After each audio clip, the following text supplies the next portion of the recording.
That's where I was going next, because we know LeBron James is there. We know Anthony Davis is there, and a little bit younger than LeBron James, so he's considered the future, even though some of us wonder how much time he has left at times, because he's always injured, even though that wasn't the past case this year when he played 76 games. There's also the Pelinka, Jeannie Buss element, the Laker Nation situation, and you look at a coach and you hear the word development. That's not something that's synonymous with Laker Nation. And it's win now, win every year. That's right. It's win now, win every year. So if you're a Rob Pelinka and you're a Jeannie Buss, how do you answer that question for the doubters, especially when people wonder, what role did LeBron James have? Did he have a role with J.J. Redick? Does he have a role with Danny Hurley being a target for Rob Pelinka now? How do you answer that as the ultimate insider that you are? I know people want to believe LeBron James is in the middle of these coaching searches, and I'm going to tell you he's not. And I know people don't necessarily want to accept that at the surface, but it's been the case, and it's been the case in the other searches. Now, the first search Rob Pelinka did, you look back, and they could have had Ty Lue. They couldn't get there on a contract. They didn't offer him enough years. I wouldn't necessarily say enough money, but certainly enough years. They didn't get it done. He goes to the Clippers as an assistant. Monty Williams, they didn't get there with him. He goes to Phoenix. They hired Frank Vogel. I don't think there's anybody who would say, hey, LeBron was really pining for Frank Vogel to be his coach. I don't know that they knew each other, had a relationship. Now, they won a championship together. Same with Darvin Ham. The search started out in one place, Juwan Howard. Juwan stays at Michigan and eventually finds its way to Darvin Ham. He takes the job. I think especially in this case where LeBron is in his career, he's really left it to them. And Rich Paul, his agent, they've been very consistent with this. Anthony Davis is the one who we really need to talk through things with about how the new coach impacts. If we're talking about how he impacts a player, it's how he impacts AD. And I saw AD a few weeks ago in LA, and he and I talked about it. This was before the Hurley stuff.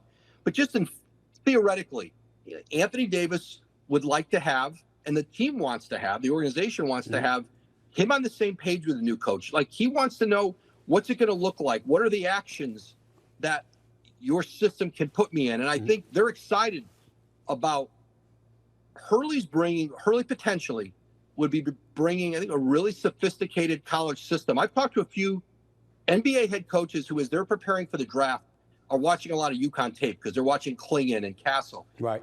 And they didn't see it there. They're not spending a lot of time watching regular season college basketball.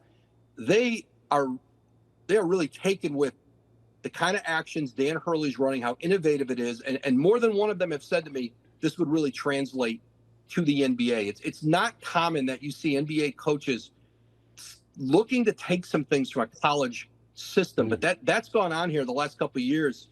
And so, listen, they want Anthony Davis to be on the same page with this, but you're right, Stephen A. It is going to take, I think people need to see it to believe it in LA, that you are taking a little bit of a longer term approach here in terms of a program and building something out for the long term. And I think people may be cynical about that until they see it in action, because a lot of people are just going to say, hey, if this guy doesn't win in year one or year two with this team, we're going to be on to another coach. And I think the best way Hurley can protect himself against that are the years on his contract and the money, because you're making it a lot harder to just fire you if you are owed,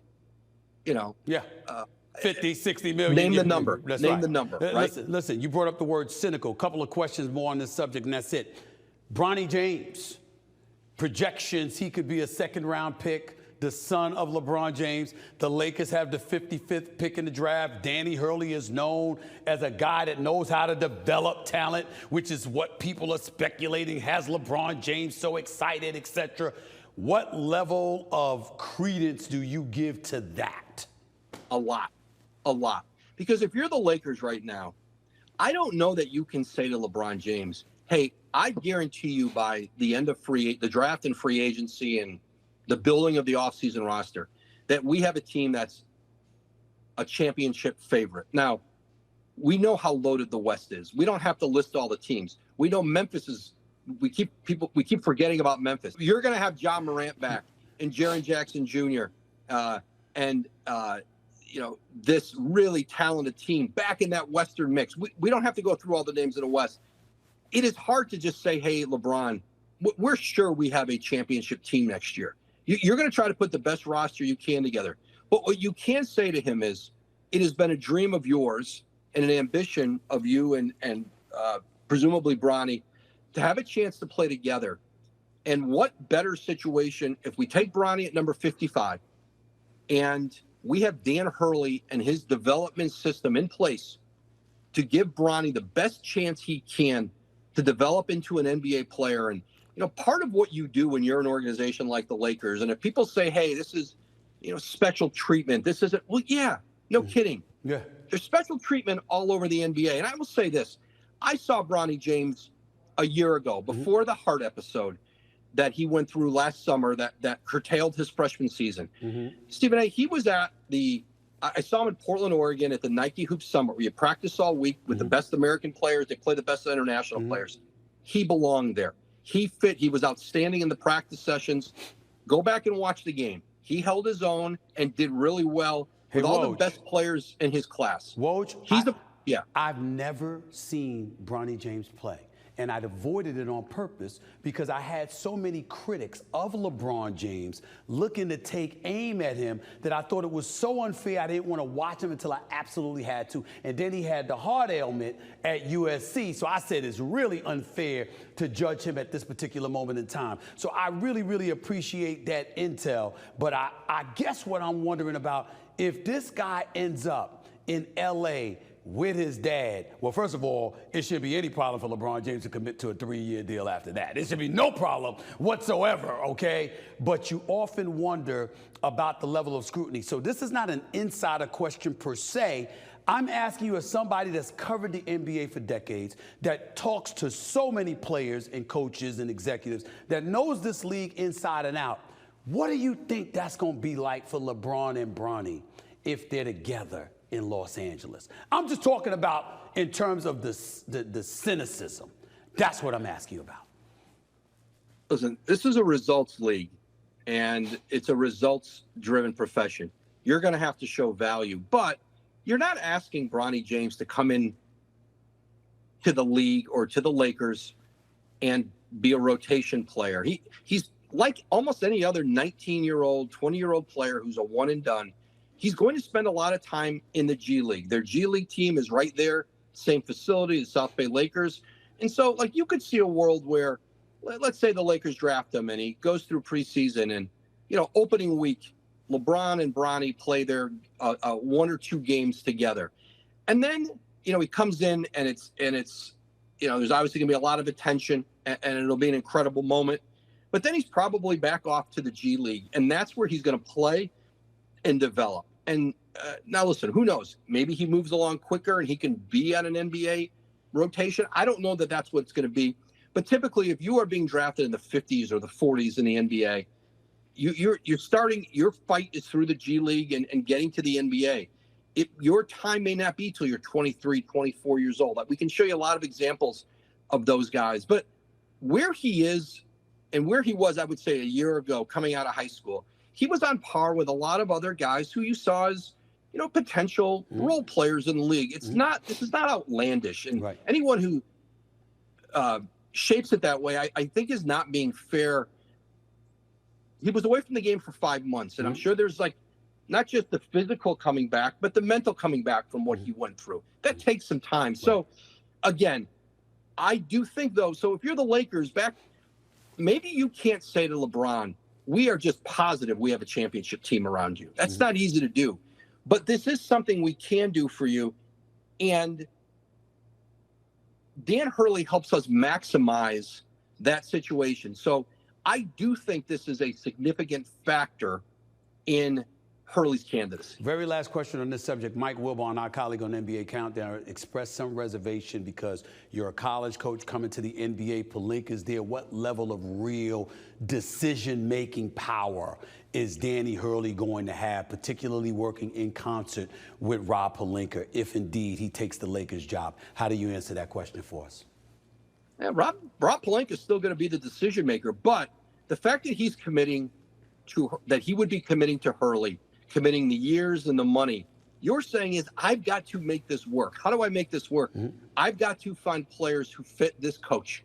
And I think that's part of, again, what putting a program in place in. Miami, when Miami is out and you see them bring in guys who are undrafted and guys who have been overlooked other places, they know what a Heat player looks like. They know who can play for Eric Spoelstra. And they have a tremendous ability in that organization to find those guys, develop them. The Lakers want to be able to do that. And so there's going to have to be a level of trust on Hurley's part with Rob Pelinka in that front office.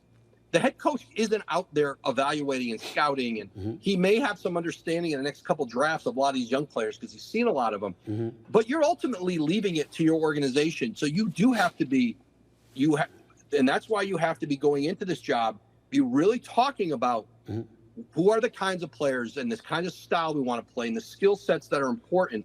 But this is an adjustment for any college coach. And when you're in college, you're the GM and the coach. You're not the GM in the NBA. And there's lots of other.